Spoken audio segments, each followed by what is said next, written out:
Alrighty, guys and gals. Sorry, time got away from me. I was like sitting here, I was looking at everything, and I was just kind of like reading some emails, and I'm like, oh crap, Stelios got my attention. So thank you, Stelios, because I was was not paying attention.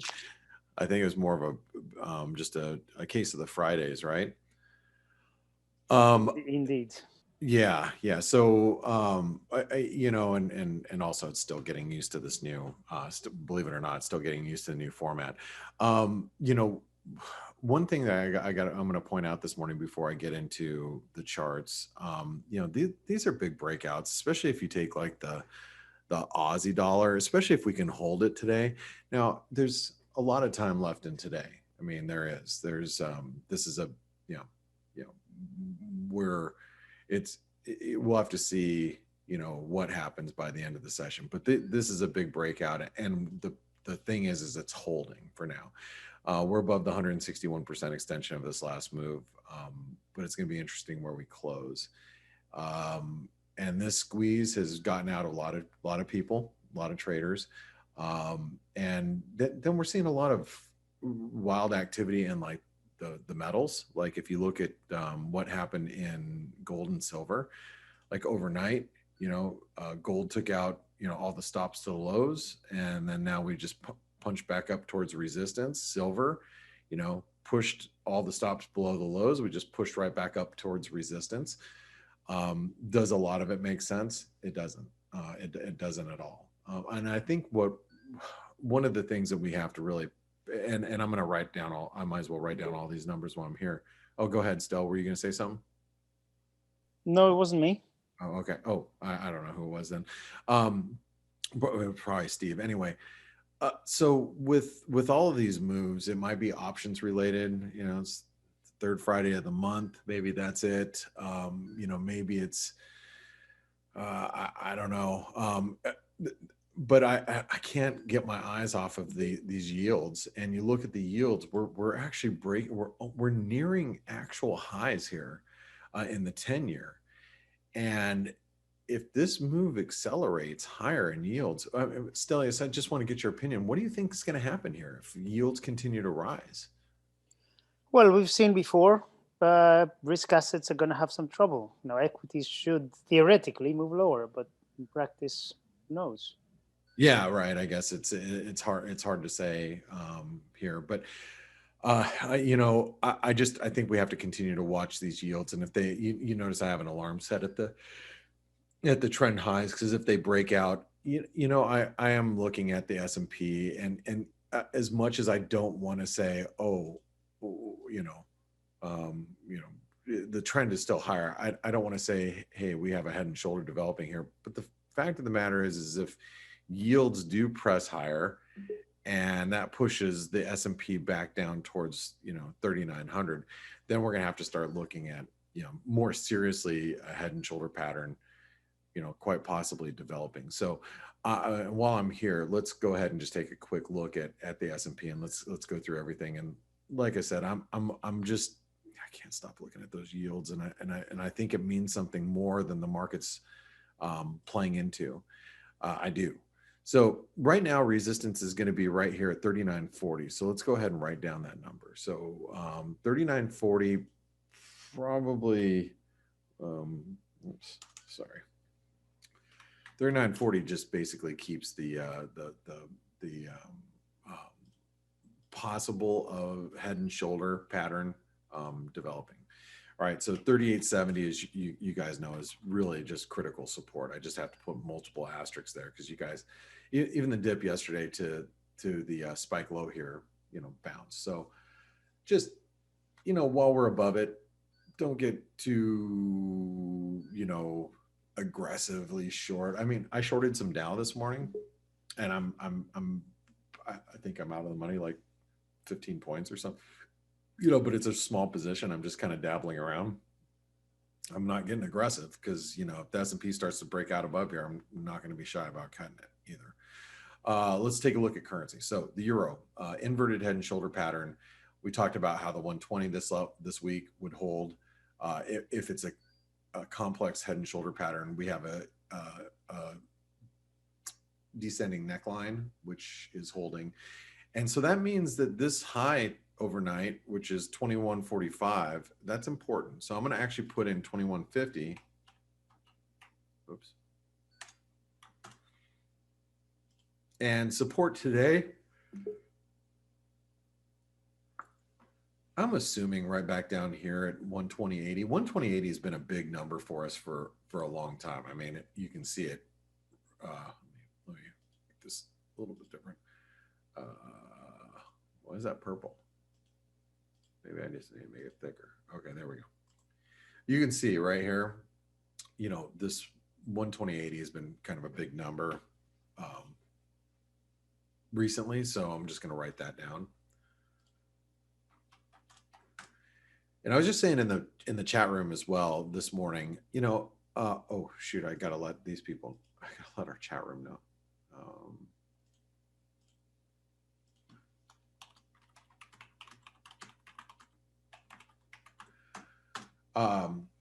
I was gonna say that I was letting the guys and gals note in the chat room, you know, if you know these risk assets are going to continue to press higher as long as like cryptocurrencies stay bid.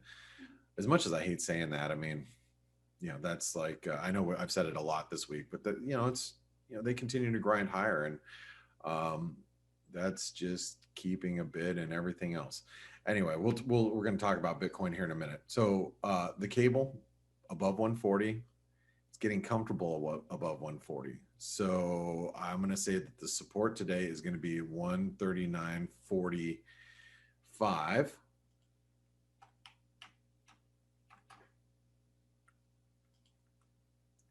And it's definitely bullish. Resistance, 127% extension of the big move. Hold on, let's that would be 127% extension of the COVID move. That comes in at 140.90 basically. That's a number I'm gonna have to write down. Okay. Okay. Aussie. So the Aussie, we're at new highs and continuing to climb here. 4 hour. I put on a short this morning right here at 57. If you guys were in the chat room, you knew that. Look, I'm not going to stick around for long, but because there's a chance that we can move up to 78.90, which is 127% extension of the last consolidation of the last, you know, couple months. So that comes in at 78, basically 78.90, and we're bullish. I mean, it's got to be designated as bullish right now because we are above resistance. And while we're above, I would even give it below 78.20. I'd give it down to 78 cents. While we're above 78 cents, there's no reason to be bearish at this point. I know I shorted a little bit, but just because I shorted it and I want to make, you know, 10 or 15 pips counter trend, you know, when the equity market's open, it's, you know, that's it. I mean, I'm not looking for a home run here. I'm just scalping a little short. Kiwi, we are failing to make new highs. Now that doesn't mean we can't. So we have to write down the 73.20 level as resistance. I can't put it in bullish until we start breaking new highs. But support, you can say support's right here at 70, but I really think it's going to be down here. 72.40. I think that's going to be pretty good support on the way back down, especially because it's so close. You know what I mean? So close to where we're at.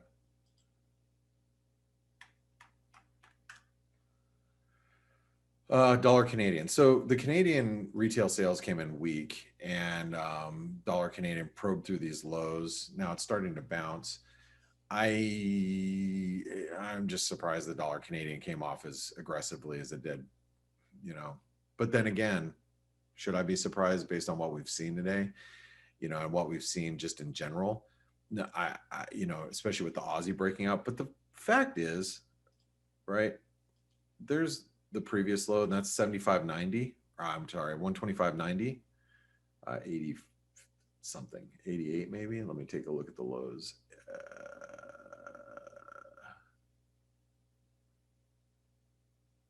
it was 88. So 125.88. So I'd say 125.90. I mean, that's definitely key support. Just like I guess the Kiwi right here is key resistance. And, you know, while we're above that, I have to keep us in range. I'm just surprised we sold off as aggressively as we did. Rallies should be capped today at 126.65. Yeah, this is one of those, when I got up this morning, I'm like, what are we doing way down here? Am I, you know, that was like very surprising to me. All right, let's go over to the Swissy. Now, the Swissy was my chart of the day yesterday. With yields going higher, guys, we've got to pay attention to the Swissy. The Swissy, I think, if the dollar rallies, it's kind of like the dollar yen. This is kind of doing the yield thing, and if you know, here's the daily chart. You can see all of these moving averages come underneath. The 50-day moving averages down here. That's a 40/80 that actually held us today.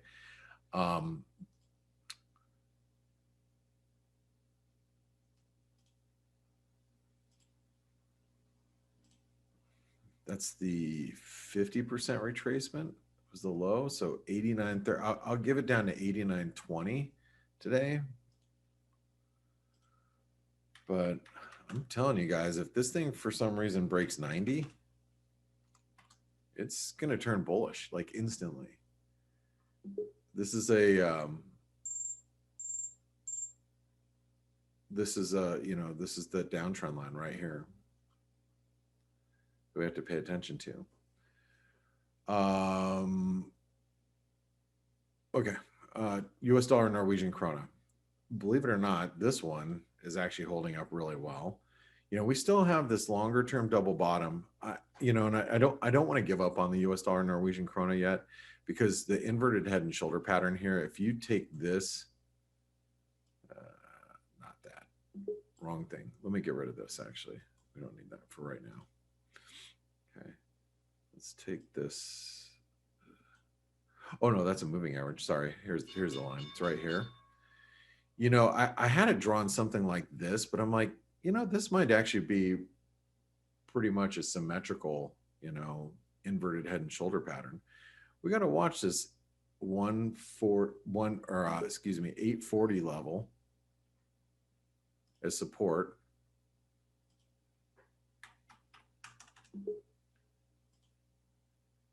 Resistance will be back here at 850. Keep it range.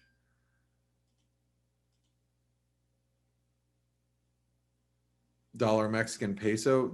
Now the dollar Mexican peso, as I was talking about earlier today, this is on our webinar. This is one of those outliers that, you know, I don't know if it's, you know, Dale's like, is it the canary in the coal mine? And I don't know if that's it, but I'll tell you, it's acting really well. So is the you know, South African rand. You got to pay attention to.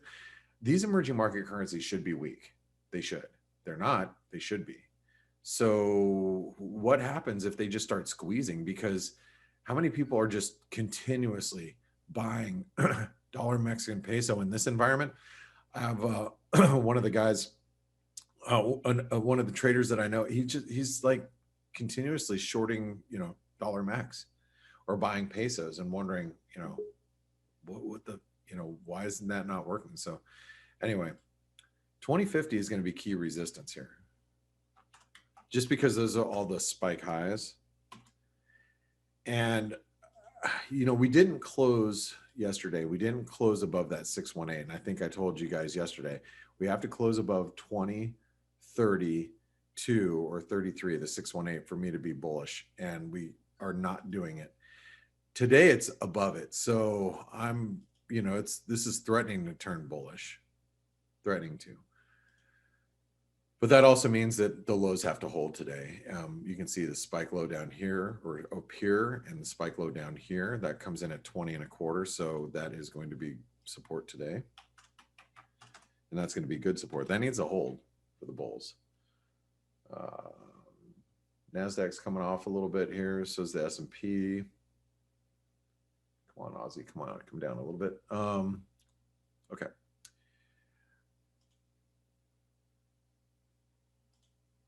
US dollar, Japanese yen. Held the 50%. We're hourly, we're making higher lows. I think you can give it down to 105.10, which would be the 618 of this move. But like the Swissy, I mean, it's hard for me to be real bearish here with and actually I'm going to flip it over to bullish, and you guys should know why. If you go over the daily chart, it's because we're above that downtrend line. I had flipped it back to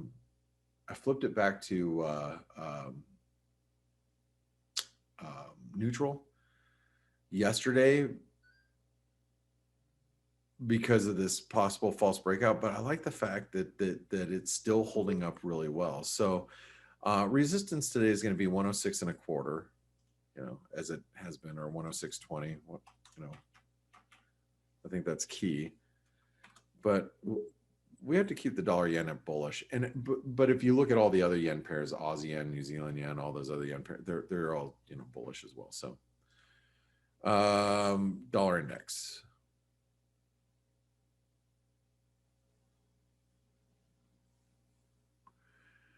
So still capped within the 618 to 618, and notice what's holding today, the 618. Remember yesterday we talked about this is the 618, right here, 618 retracement. Actually, I'll just put a different color. 618, and then we have a 618 retracement that continues to hold. So 91.05, 90.10.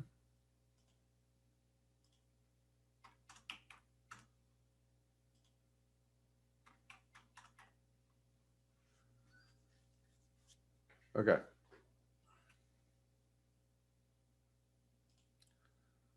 Now, gold and silver, I'll tell you guys, I'm very perplexed at the moves that happen, not only overnight, but then just like over the last couple hours. Maybe options expiration, maybe that's it. But resistance is here for gold right at 1790. Support 1760. While we're below, actually, I'm going to put in 1790, 1800. While we're below that 1800, I think you got to stay bearish. Silver, though, I mean, we tagged 26, rallied back overnight to 2760. I mean, come on. I just have to write 28 to 26 and just call it a day. And while we're in between there, you just trade the range, right? It's ridiculous. To see it move back, it bounced back like it did, I'm like, whatever. Again, I'm not going to complain because I actually own silver, but the price action just doesn't make any sense to me. Last but not least, Bitcoin. So as I said a little bit ago, while Bitcoin's higher, while crypto's higher, I think it's just going to be very difficult for any type of risk assets to move lower. That doesn't mean that that you won't start to see, divergences in this correlation. But I believe that, as I'd mentioned before, and I'll let Stelios and Steve talk about this a little bit too. We can talk about it as a group. I just think it's the ultimate risk asset. So while I think these are the same numbers we wrote down yesterday, it's the ultimate risk asset. So while it's still bid, then that means stocks are going to be bid for the most part. I mean, not like totally, but just for the most part. So anyway, there's your bias chart. I'm going to leave that with you. Stelios, Steve, how you guys doing? Very good, very good. Thank you. Yeah, welcome back. Hey, mate. Good. How have you been? Hey, Steve. All right. I'm just, I'm looking at the market right now. And US dollar, Norwegian krona, I don't know what's happening there. Let's go take a look. Oh, wow. That just bid just came in pretty good there. The US dollar, Norwegian krona. And Yeah, look at the US equities dollar. seem to be having equities seem to be having a pullback during the last few minutes, and the dollar seems to be catching a little bit of a bid. Yeah. I mean, I just, I look at, like I said this morning, I mean, we might be developing a head and shoulder pattern. I don't want to be too excited about it, but this is holding. I mean, the S&P's held the 618 this morning, like it held. But does that mean that it's bearish? No, not yet. And I think it is Friday. You got some people probably taking a little bit off here, but man, I'll tell you, this move in the Aussie was pretty big overnight. But let's go back to talking about cryptocurrencies. Do you guys agree with me, generally speaking, that as long as cryptos continue to stay bid, that stocks are probably going to continue to stay bid? We might see those divergences from day to day, but I'm just talking really for the most part. Yeah, I think similar forces are driving both markets. Yeah. And what? One other thing about cryptos, one advantage that they have is that if you have been in equities and you think they're overvalued and you want to put your money, you want some kind of store of wealth, let's say, what are your options? Every other option has some kind of cost. Even if you have like gold coins, the gold bars, you have to keep them somewhere, right? You have to keep them in your safe or at the safe deposit box in the bank or somewhere. Crypto you buy, it's in a flash drive, or if it's in an exchange somewhere, it's very easy, right? There's no negative carry for holding it. Obviously, you have big. The vast majority of crypto exchanges take more than storing your gold, by the way, Stelio. Oh, do they? Okay. I didn't know that. But you can always hold it. Which is really ridiculous if you think about it, yeah. because in one case you're actually storing something, that tangible. takes some tangible, that takes some space. In the other case, just right. You can always digits. have it in how they call it, in a cold wallet, or in a wallet. Basically, you can have it in your hand, right, and have it in some kind of memory stick and keep it in your drawer. It's not taking that much space. So there is I get it. There is a convenience to cryptos, and it's easy, and you can just download the app and just start trading them. It's very easy. I have a friend who has is a banker in the UK, and he has like a Revolut account which he had forgotten about. He had like $100 in that. And he said, "Oh, the other day I just put it all on crypto, on Bitcoin, and he's up like 50%." I said, "Damn, it should have been more." But it's very easy. That's my. I think that's one of the good things of cryptos, and one of the points of appeal for especially for the younger generation. Indeed. Yeah. Well, guys, I'm gonna pass it over to you. I want to say happy Friday to everybody. Remember, the daily roundup is not happening. I'm gonna actually go run to the restroom because I forgot that I was so off with the time, and Stelios rang my bell, and I was like, oh crap, and I'm like, hey, I really need to use the restroom, but I waited and go for it. So. All right, guys. Hey, and too much information. Anyway, TGIF. Thanks, everybody. All right, see you later. Bye-bye, mate. Yes. So we talked about. So, what else do we have? What did we not? Yeah, we had some. I was about to say, and when the guest came on, we had a little bit of data today. So we had some very disappointing retail sales out of the UK, but also some Canadian retail sales, by the way, also plunged. Yes. I don't know if you saw it. Yeah, it just came out. Yeah, 10 minutes ago. But we did have PMIs which were a lot better than expected, or quite a bit. Yeah, services PMI a lot better than expected in the UK. So we're getting some kind of conflicting signals, but overall, the world seems to be going towards the right direction following COVID. Let's hope that these mutations don't prove to be something too horrible. And yeah, so data-wise, that's what we had. We have some US data in about 15 minutes as well, but it's not going to move markets a lot.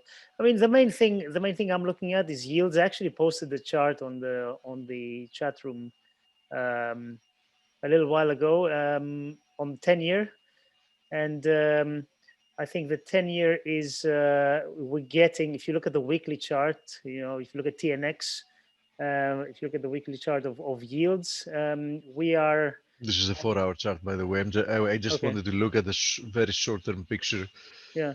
If you So look in at the very weekly short chart term, of yield, we're really touching now the beginning of a zone which is between like 133 and 150-ish, which is very, very big resistance. And it let's was. look at the You weekly. look at TNX. Oh, you're looking at the price. Okay. No, there you go. If you see, there was Yeah. 2017, 16, 2012, 13, whatever it was. There's two Yeah, bottoms there. very important support resistance area here. Yes. So this is going to be the test. If you go through this, then really, I mean, I'm not kidding. Really, the next big level is around 3%. So if we break through this, then that's going to push risk assets, I think, lower. It has to, at least in the short term. Let's take the parallel of this line and see. Somebody's drilling. It's like the dentist. If it makes any sense. Let's see. Yeah. So what's that? 250. Yeah. Huh? Huge channel, huh? Yes. Yeah, and actually, top of that channel, if you get there, it's more like 3. Let's fib extend that. So we found support there. Let's also fib retrace this last move. So people, you're seeing now how Steve constructs his charts. I actually really like to see this. I always do. I'm a big fan of your charts. They have a lot of information, but it's good. I think they're really nice. Thank you, Stel. Okay, so yeah, important resistance area there. And the next one, they're very close to each other. Look at this. We have this low and the 38.2 at 146. So this zone between 132% and 147%. So let's say between 130 and 150 is very important. Yeah. Exactly. Yeah. Yeah, it is an important zone here. This one. Interesting, Stelio. Let's see what happens here. Yep, and as we know, yields can push things around quite a bit everywhere. Dollar, equities. So we have to use manufacturing as expected, by the way, 58.5 versus 58.5. Okay, services PMI better. Yeah, better than expected. Okay, fine. Let's see the 30 on the weekly. Look at this. Wow, that's like a massive channel. It's almost perfect. Yeah. Wow. Although if you notice just slightly, which makes sense, of course, it's leveling off slightly, right? Because yes. I mean exactly. It's I mean, momentum is somewhat waning off, right? I mean, we got to the point that the 30-year yield was below 1%. I mean, yeah. And just think about how much you would lose by actually holding for 30 years. Yeah. And to answer Catherine's question, she says, a few days ago, I said on this webinar, 10-year yields above 2% where the trouble starts. Do I still think that? I think if we blow past 150, which is, or this zone that we were talking about, then I think 2% is going to come pretty quickly. And I think the danger will have already started. So, I did say, 2%, I threw out a number like that. It's more like, my opinion, if we break this 150, then I think there's going to be trouble. Yeah, the market is going to start paying more attention to it for sure. And it doesn't look like a big move, right? I mean, when you zoom out on the weekly chart, you're like, yeah, okay, so who cares? But we've rallied in March from below 0.4 to above 1.2. Right, which means that in these months, we've more than tripled the yields. That for bonds is quite a massive move, right? Keep that in mind. That's quite a massive move. And think about how much bond supply has increased over the past. Yeah. And as I said before, unfortunately, the only way they have to quote unquote fix it in the short term is increasing bond supply even further. That's the ridiculous part of the thing. I read earlier today Fed's balance sheet is over 7.5 trillion now. Yeah, but since we reached 7, it's been climbing up very, very, very slowly. I believe, Stelio, that within the next 2-3 months, it's going to have an explosive leg higher again. Explosive. I believe within a period of a couple of months, we're going to get like 2-3 trillion.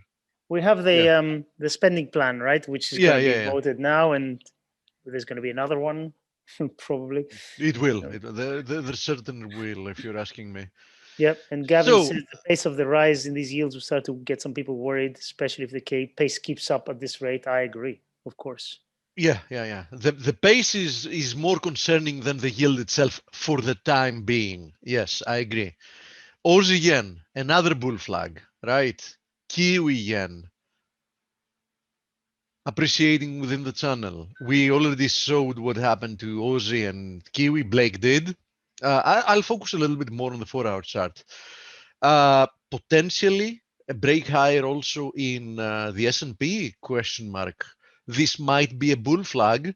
How are we going to know? Because as you see during this 4-hour candle, we're paring back some of the gains. I want to see if the retest of this channel is actually going to hold. If it does, I think you ought to treat this as a bull flag that has been broken, retested, and continuing higher, in which case I think the next direct target is the 161.8% fib extension of this move lower, which comes at 4,000. I mean, 3,998.34. For all intents and purposes, we can round it up to 4,000, which is a nice psychological round number. Now, having to do with the Nasdaq, you can see more or less the same potential picture here. The only small difference, we are somewhat further away from retesting this broken trend line. Of course, the chart, can develop further. I mean, this is an initial interpretation on a 4-hour chart. Corrective moves, you start charting and then perhaps you have to, delete and redraw because it's impossible to know how they develop. As you go, you have to adapt. So having seen the move higher in the Aussie and the Kiwi, this looks like a possibility. Now, I'm paying attention to crude oil, not only because of its correlation. Yesterday we had quite a negative day. We had a tweezer top here in the crude market. Today we were also quite a lot negative until we actually started rallying, and we're now more or less unchanged on the day. So it is important to see what's going to happen from here. We got rejected. I mentioned yesterday earlier in the webinar that that was an important level we were testing because it's it was a channel's trend line resistance. We almost made it to the next support resistance area as well. So nice initial reaction. We need to see if we're going to get follow through today. And my assumption is to get follow through, we're going to need to see stocks actually continue lower, which for the time being, it doesn't look like it. Even if you look at it on the daily chart, forget the 4-hour chart. Just look at the reaction on the daily chart. What have we had so far? We've had an interesting daily reversal 4 days ago, although it's not a big candle, and that's a little bit of a problem. I mean, it's nice to see reversal days having quite a big size, having to do with the candle, because it shows more strength. It's also good to go along with a lot of volume. So we didn't see any of that, and then the next day we had more or less a doji. The day after that, which was yesterday, we had a pin bar, and so far today it's an inside pin bar, meaning that so far the candlesticks don't really imply that this market is about to, get destroyed in any way. Now, of course, you never know, but so far the price action looks to me very, very corrective in nature. And if you remember, I said specifically that at the very least, in order for somebody to turn bearish, I think that you need to see this previous high here. You see this zone at 38.68 being taken out, and it didn't. Yesterday, we tested this little zone when we were at the lows, but and I specifically mentioned that the well-known invisible forces near the end of the day managed to managed to save the day, and instead of having a day that would look quite nasty to investors, we had a more or less neutral day. People that want to see the glass half full can easily say that the bulls showed that they mean business, and they weren't really deterred by the fact that we had 2-3 days that we didn't move higher. And above 38.68, you need to respect that. As simple as that. There is no technical interpretation that makes any sense that will tell you, oh, we found a high here and you should bet the house being short against the highs. I mean, no, none of that has happened. Okay. Now, the VIX had a similar day, inversely, of course. I mean, it was reaching, it was approaching the 25 zone I was talking about yesterday at some point in the day, and later on the day, it pared back most of its gains. Today we opened higher, but so far it's a negative day. We still have, of course, this little divergence that we left behind, and we're still, rather significantly higher from that daily close that we had like at the beginning of the week. But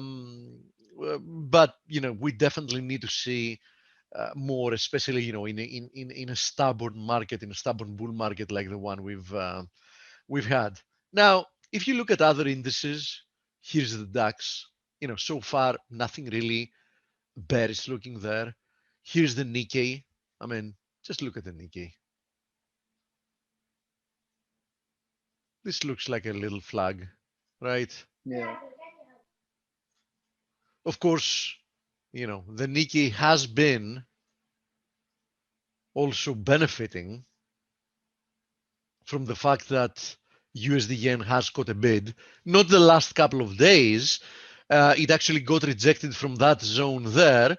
But, it has moved, I mean, from 102.50 to 106. For its recent standards, it was a decent move. Now, for me, at least how I see it, in order for USD yen to get really serious about what it wants to do, I want it to cross above 106.50.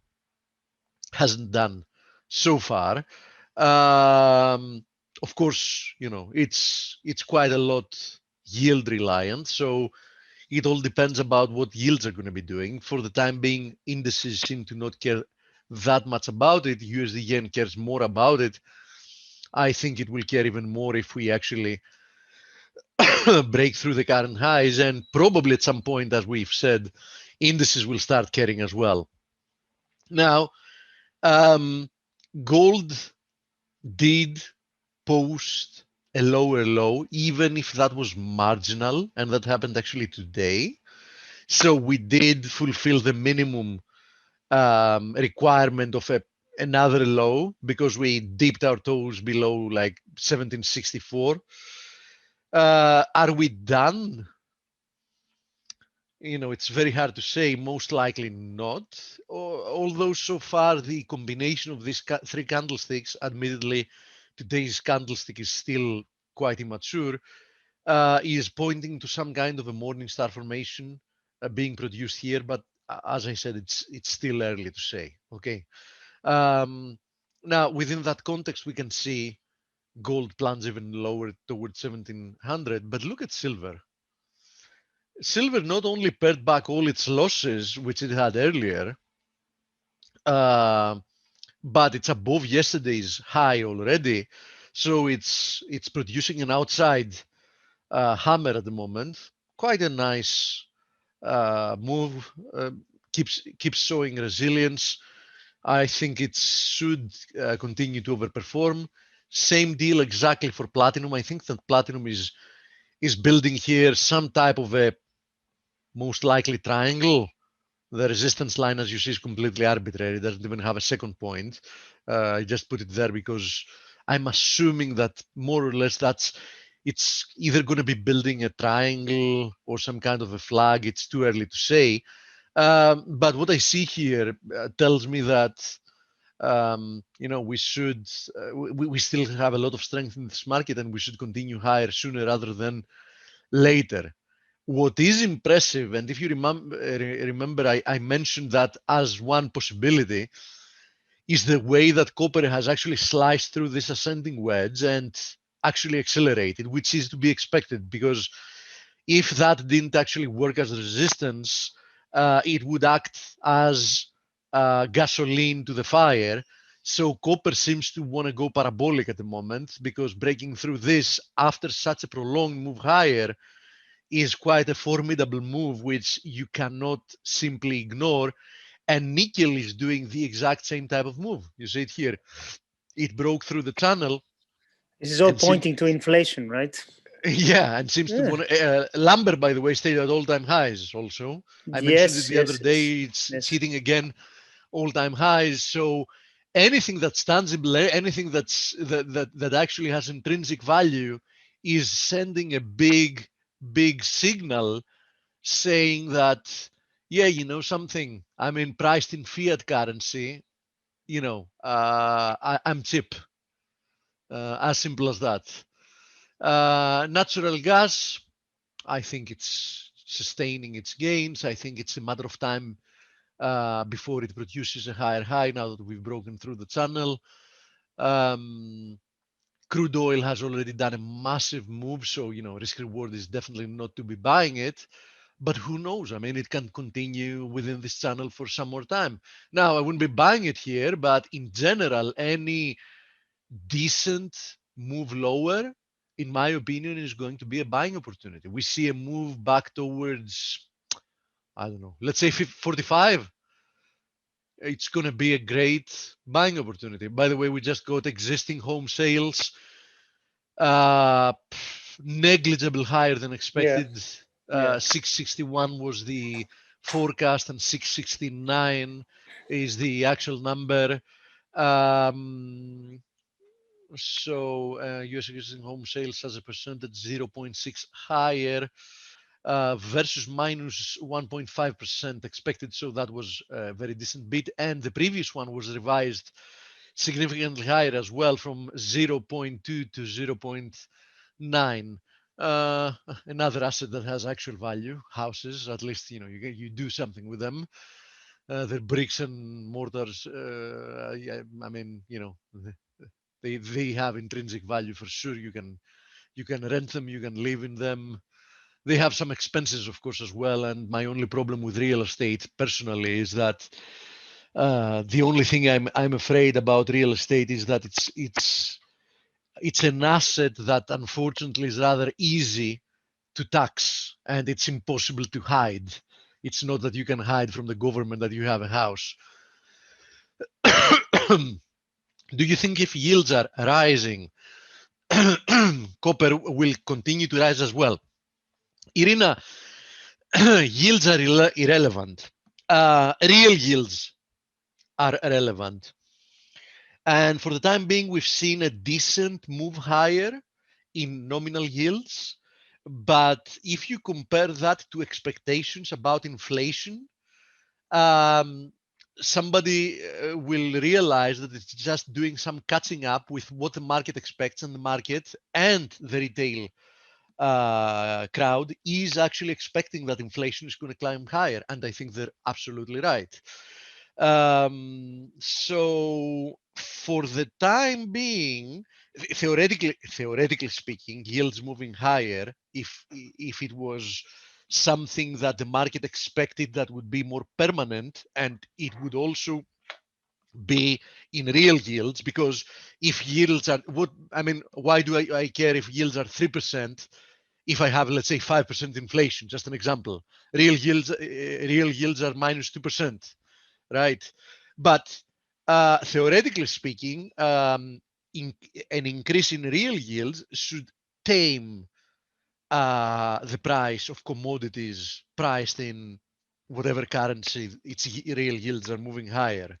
For the time being, that doesn't seem to be the case, and I think that doesn't seem to be the case because commodity traders realize and see in action, because when you're trading commodities, you actually are in the market. You know how much demand there is, you know how much supply there is, right? So you know the actual let's say fair equilibrium of the market, right? So what's been happening is that, especially since COVID, what we've had is a massive increase in inflation in the traditional term of inflation, which is monetary supply, while at the same time we've had uh, huge cuts in productivity. So many people that have lost their jobs, so many businesses that have been closing due to COVID, etc. So we've had in the system more money to bid up uh, prices of items that are actually not being produced even more. They're produced even less than they were before, right? So that's what actually moves these markets. So and depending on the market. Whenever we're also seeing in some markets the invisible hand of government intervention. For example, let's say part of the lumber increase, of course, is the fact that the government and the Fed and other central banks are trying to stimulate, let's say, house building, right? How do they stimulate it? By making buying houses extremely affordable, exactly as it happened in 2005, right? We know, of course, the moral hazard and implications of that. You make it affordable even to people that cannot actually keep paying or maintaining a house, and we know what happened afterwards. And I think at some point we're going to see the same thing play out again. So some commodities also get affected by that. By this type of interventions. Stephen, your view, will this market mania continue until the Fed raises rates? I don't think they will raise rates until it's too late, Jason. And I think that when it's too late, the market will have already started making the move before the Fed moves. I think that the Fed is going to move too late, especially in this case, because the Fed and the governments, with their past actions, have put themselves in a corner, because now the trade-off is extremely clear and simple. You stop stimulating in this way the markets, and the facade of a healthy economy completely collapses. So they know that once they have to raise rates, because, for example, they'll have no alternative having to do with inflation, the stock markets are going to completely um, um, uh, collapse. yeah, no, I was looking for another word, but okay, yeah, collapse is fine.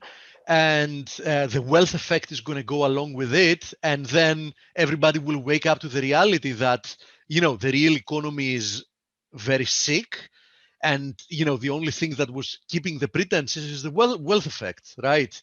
That, oh, my house is gaining in value, oh, my stock portfolio is gaining in value, oh, my bonds, my 401k is 20% higher this year or whatever.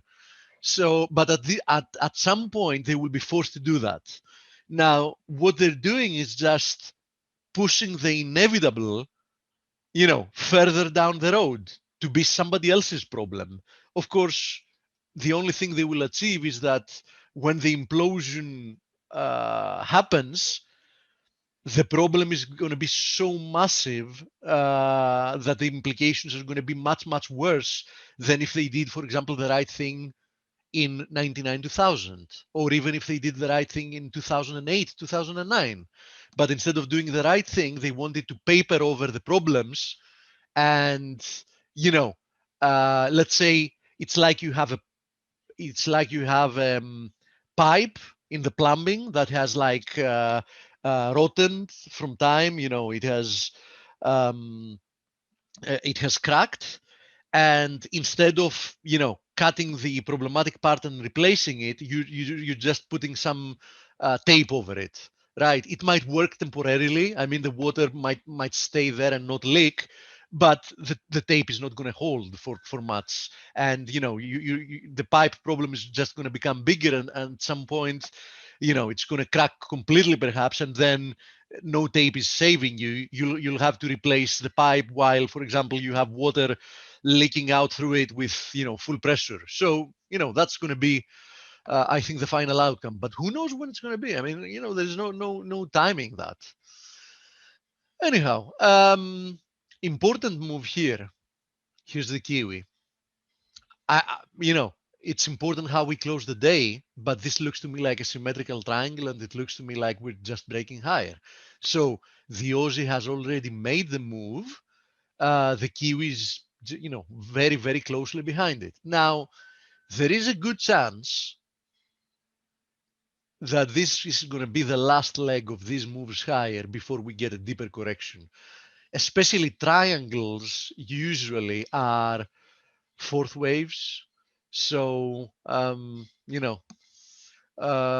still, I mean, we can see 75.60 in Kiwi. This is a nice confluence, by the way.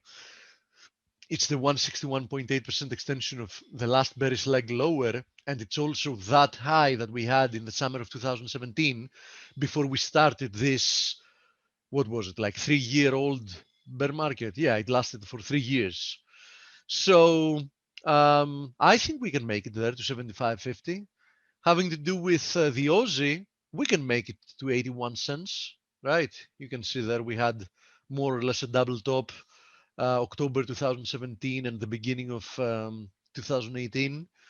So yeah, I think we can extend a little bit towards there. And if that's the case, I think it also bodes well with the possibility that in the case of the S&P, as I was showing before, and the Nasdaq, this is another little bull flag. So we might have one more leg up here as well before we finally see some, deeper correction lower, which I have no doubt that for one or the other reason they're going to step in and get it bid. So we might have a move like back towards, at some point, a move back towards. This is an interesting area, 36.60, for example, which looks like a big move. I mean, it's like a 400 almost handle move. So it's like about 10% move, but I think it's going to happen very fast. Might happen within a period of like 1-2 weeks, and then they're going to say something, they're going to do something, they're going to if it's due to a yield scare, they're going to just expand the balance sheet massively and get yields pushed down massively lower once again, and paper over the issue once again. That's exactly what they know how to do. They paper over the issue, but we know that it works. It works until it stops working, but the same thing applies to trends. You have to respect a trend until there is no more a trend. And for the time being, there is a trend. And for the time being, they still keep papering over the problems, and the market goes for it, right? Because the vast majority of investors that move big volumes, they don't really care what's going to happen in 5 years from now. I mean, they're going to trade that when that time comes. They care what's happening today and how they can make money this week, the next one, next month. And, worst case scenario, the target is have a good year and have a good year end bonus by December. And then, we start the new year and we take it from there. Let me see if we had any more questions. Okay, I think that was a anything. good summary, man. Very good. Yeah. Okay, natural gas. Can you please comment? Yeah, I already did, mate. I said about natural gas, I think it's sustaining its gains. Yeah, actually, on the daily chart, there it is. So natural gas sustaining its gains. I think that as long as we trade above this channel, it's still bullish, and I think it's a matter of time before we produce a higher high. We had that high at 339. I think the next target is going to be 373. And I think that as long as we trade above 288, it's looking good. So, you know, I think you should keep looking higher. Okay, everybody have a wonderful weekend. Thank you, Steve. You too. And thanks, everybody. Relax, take some time off, and back with a fresh mind on Monday. Bye-bye, Stella. Bye-bye, everybody.